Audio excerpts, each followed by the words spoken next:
नमस्कार, मी तृप्ती पालकर. बुलेटिनमध्ये आपल्या सगळ्यांचं स्वागत. सुरक्षित भविष्यासाठी तयार करण्यात आलेल्या कृषी पीक विमा योजना सध्या शेतकऱ्यांच्या वर्तमानावरतीच घाला घालतायत आणि याचं कारण आहे भ्रष्टाचार.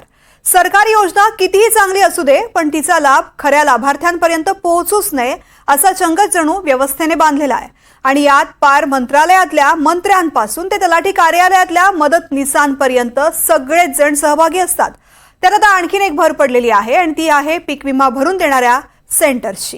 या सेंटर्सनी सरकारला आणि शेतकऱ्यांना असा काही चुना लावलेला आहे की या विमा योजनांमध्ये खरे दावे शिल्लक आहेत की नाही असा प्रश्न पडावा.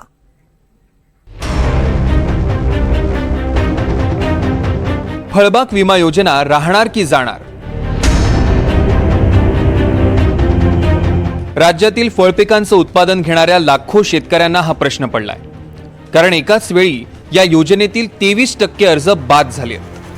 इतक्या मोठ्या प्रमाणावर अर्ज बाद करावे लागत असतील तर मग या योजना राबवणारी यंत्रणा ठेवायची की नाही हा कळीचा मुद्दा आहे. राज्यातील फळपीक विमा योजना काय आहे ते बघा.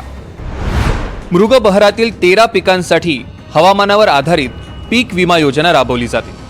डाळिंब, संत्र, मोसंबी, चिकू, पेरू, लिंबू, सीताफळ, द्राक्ष, आंबा, काजू, पपई आणि स्ट्रॉबेरी या फळपिकांचा त्यात समावेश आहे. केंद्र आणि राज्य सरकारतर्फे ही पीक विमा योजना राबवली जाते. 31 जुलैपर्यंत ही फळबाग विमा भरण्याची मुदत देण्यात आली होती. राज्यातील 73,686 शेतकऱ्यांनी विमा अर्ज दाखल केले होते. यातला शेतकऱ्यांचा हिस्सा 6,88,00,000 तर राज्य सरकारचा हिस्सा 3,40,00,000. केंद्र सरकारचा हिस्सा 3.32 कोटी रुपये. या पीक विमा अर्जांच्या पडताळणीत तब्बल 23% अर्ज बाद झालेत. यातील सर्वाधिक अर्ज एकट्या जालना जिल्ह्यातील आहेत. जालन्यातनं 18,222 अर्ज आले होते आणि त्यातील 7,334 अर्ज अपात्र ठरवण्यात आले. मी हा मुद्दा सभागृहात नुकत्याच अधिवेशनात मांडलेला आहे. कारण या विमा विषयामध्ये सरकारने पूर्णपणे, मी कडक शब्द नाही वापरणार, परंतु शिस्त आणण्याची आवश्यकता असं मला वाटतं. ज्याला आवश्यकता आहे त्याला विमा भेटलाच पाहिजे. विमा उतरवताना अशा पद्धतीनं जमीनच नसताना विमा काढला गेला असे प्रकार घडलेले फळबागामध्ये हे प्रकार जास्त नाही. कोणत्या कारणांमुळे हे अर्ज बाद झालेत ते बघा. अर्ज केलेल्या जागेवर प्रत्यक्षात फळबागेची लागवडच नसणे, अर्ज केलेल्या जागेपेक्षा कमी क्षेत्रावर लागवड असणे, बागेचं वय उत्पादनक्षम नसताना विमा संरक्षण घेणे. पण या बेसिक अटीच पूर्ण नसतील तर मग अर्ज पुढे जातातच कसे?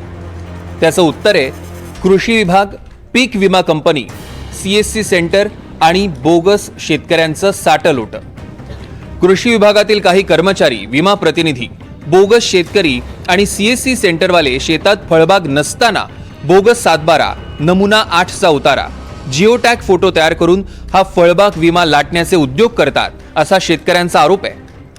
संगनमत करून शासनाला फार मोठ्या प्रमाणावर चुना लावण्याचा हा त्यांचा प्रयत्न चालू आहे. मागील काही वर्षापासून हा त्यांचा गोरखधंदा चालू आहे. ज्यामध्ये प्रातिनिधिक स्वरूपात मी असं सांगतो तुम्हाला की भोकरदन तालुक्यातील 2 व्यक्तींनी कृषी विभाग आणि फळबाग विमा कंपनीच्या प्रतिनिधींना हाताशी धरून एका शेतकऱ्याने जवळपास 1000 एकरचा फळबाग विमाची रक्कम उचलल्याचं माझ्याकडे माहिती आहे आणि एका शेतकऱ्याने जवळपास 1300 एकरचा फळबाग विमा उचलल्याची माहिती माझ्याकडे आहे. या सगळ्या झोलझपाट्यामुळे खऱ्या आणि पात्र शेतकऱ्यांना गरज असूनही विमा मिळत नाही. लागवड होऊन तर 6 वर्ष झालेली आहे डाळिंबाची. लागवड होऊन 6 वर्ष झाली. खर्चही भरपूर याचा. यंदा विमा भरलेला आहे. 6 वर्षातून 1-2 वेळेस विमा आला माझा. त्याच्यानंतर काही आला नाही. ज्याच्याकडे क्षेत्र काही त्यांना झाड बी त्यांच्या सातबारीवर नाही, शेतातही नाही, त्यांना डाळिंबाचा विमा येतो, सगळे विमा येते बा असे. तर ज्याचं शेतकऱ्याजवळ झाड आहे, त्याला बाग आहे, त्याला विमा यायला पाहिजे. आणि यंदा तर 2 लाख रुपये धरण्यात खर्च झालेले आहे माझी बागात. टँकरनं पाणी चालू होतं याला. आता पाणी नाही विहिरीला. आज सध्याला मी अंदर आहे या भागात. 1 रुपयात कृषी विमा योजनेत घोटाळा झाला. त्यातील सर्वाधिक बोगस अर्ज हे माजी कृषी मंत्री धनंजय मुंडेंच्या बीड जिल्ह्यातनं आले होते. घोटाळा समोर आल्यावर ही योजनाच बंद करावी लागली. आता माजी फलोत्पादन मंत्री संदीपान भुमरेंच्या जिल्ह्यातनं सगळ्यात जास्त फळ पीक विमा अर्ज बाद करावे लागले. याला फक्त योगायोग म्हणायचा की या सगळ्याची चौकशी होईल अशी अपेक्षा करायची ते तुम्हीच ठरवा. लक्ष्मण सोळंके, NDTV मराठी, जालना.